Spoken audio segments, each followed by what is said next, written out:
Hi everybody, just a real short video here about making your graphs in Logger Pro, just a little review for you.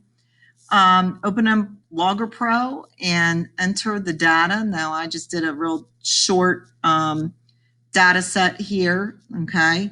Remember when you're putting in the times, you'd want to put in like 0 and then a half, like 0.5 for the 30 seconds, 1.0 for a minute, 1.5 for a minute 30 seconds. Either that or you have to put them all in as seconds, which you've got to convert them all to seconds then.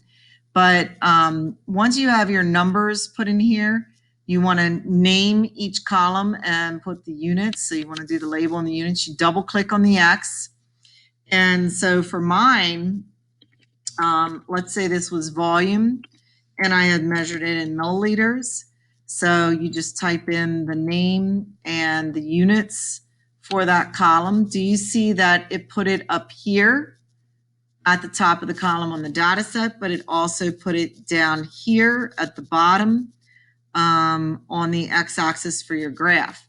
So yours is going to be the time down here on the x-axis, and then yours is going to be temperature on the y-axis. Let's say that mine is mass, and my mass was measured in grams. And so it puts it right here at the top of my column of data, but it also puts it right here on the axes for the graph. So I'm going to definitely be looking at your graph to make sure that you labeled and put units in both axes. Scaling, do you see how this really doesn't use a lot of this graph window over here is unused? Since my largest volume is a 4, I can come down here, look at the very bottom right corner. I can click on the 10. I could enter like a 4 or a 5 just to make my graph. Now my 1 point is up there. You say, well, I want to be able to see that point, so maybe I'll make it a 5. And now you can see 1, 2, 3, 4 points on my graph.